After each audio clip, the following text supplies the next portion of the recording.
Fresh, juicy New Zealand mussels, there's nothing quite like them. Join us on the journey as we explore the process of growing mussels in the Coromandel Harbour and examine if they really are an example of sustainability in New Zealand. Peter James' father established mussel farming in the Coromandel Peninsula in the 1980s. Today his company has 3 hectares of mussel farms in the harbour.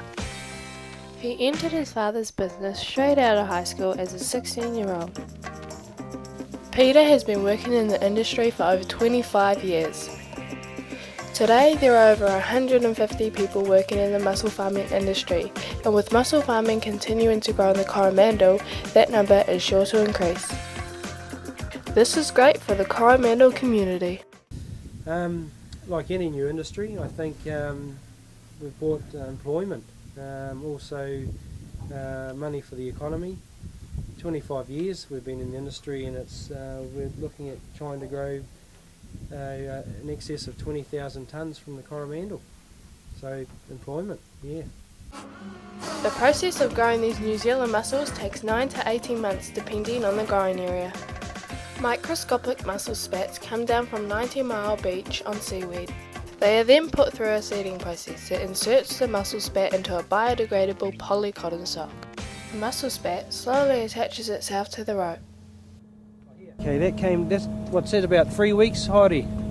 Yeah, maybe 3 weeks. Alright, so it came down, it was, what I can remember, I think there was only about 75,000 to the kilo on the seaweed. They are then left to grow to 40 millimeters. The mussels are then put through a declumping machine to be individually stripped off. Then set it up for the final process by attaching them to a rope. When they have reached 100 millimeters, they are then taken out of the water. Okay, at the moment the mussels have what we call spawned, and they've lost all their condition. Usually that would have been an orange mussel, which we call as a female, and it's usually a bright orange as you've seen in the shop. It's lost all its condition, so it's spawned in the water and mixes with the male spawn and creates new baby mussels, which float around in the current for approximately, I think, 12 weeks before it settles. It could be less than that, before it settles on anything floating in the water, boat hulls, chains, floats, driftwood, and then they grow.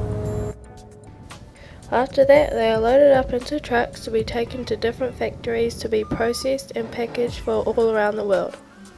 Mussels are a very important part of the marine wildlife cycle because sea creatures such as fish and crabs need mussels to feed on to survive. Any other sea creature that is carried up by the mussel lines when being harvested are released back into the sea to carry on the life cycle. Any damaged buoys that cannot be repaired are made back into buoys, into rubbish bins, or into any plastic product.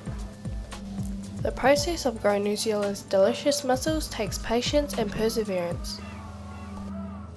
Sustainability is a major part of mussel farming, as it supplies jobs for the Coromandel community while not harming the local harbour's ecosystem. So you know when you buy fresh Coromandel mussels, you're getting the best you can get in flavour and environmentally friendly seafood choice. So, get into them, New Zealand!